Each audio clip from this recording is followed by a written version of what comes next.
লিখিত যে বক্তব্য সেটি এখন আমি উপস্থাপন করছি। আসন্ন জাতীয় পর্যায়ে হজ, উমরা ফেয়ার ও হজ ব্যবস্থাপনা 2027 বিষয়ে প্রেস ব্রিফিং, তারিখ 28 জুলাই 2026, মঙ্গলবার, স্থান হোটেল ভিক্টোরি, নয়াপল্টন, ঢাকা। প্রিয় সাংবাদিক ভাই ও বোনেরা, আসসালামু আলাইকুম ওয়া রাহমাতুল্লাহি ওয়া বারাকাতুহু। আজকের এই প্রেস ব্রিফিং এ উপস্থিত হওয়ার জন্য আমি হাবের পক্ষ থেকে সকল গণমাধ্যমকে আন্তরিক অভিনন্দন ও মোবারকবাদ জানাচ্ছি।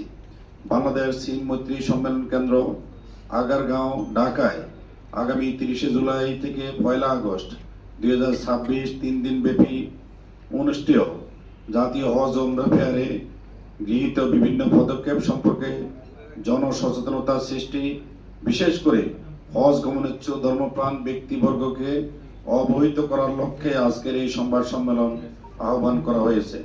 আশা করি আপনাদের বহুল প্রচারিত গণমাধ্যমে হাব কর্তৃক আয়োজিত এই ফেয়ারের লক্ষ্য ও উদ্দেশ্য হজ গমনেচ্ছুক ব্যক্তিবর্গ সহ সকলেই অবহিত হবেন।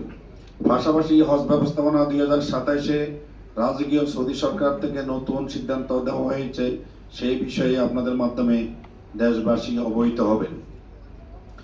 বাংলাদেশ বিশ্বের চতুর্থ বৃহৎ হজ যাত্রী প্রেরণকারী দেশ এবং বেসরকারি ব্যবস্থাপনায় বাংলাদেশ মুসলিম বিশ্ব থেকে সর্বোচ্চ হজ যাত্রী প্রেরণ করে থাকে। বাংলাদেশের প্রায় 96% হজ যাত্রী এবং শতভাগ উমরা যাত্রী বেসরকারি ব্যবস্থাপনায় হজ ও উমরা পালন করেন। বেসরকারি ব্যবস্থাপনায় হজ ও উমরা হাব সদস্যদের সরাসরি তত্ত্বাবধানে পরিচালিত হয়। হজ যাত্রীদের সার্বিক কল্যাণে হাব নিরলসভাবে কাজ করে যাচ্ছে।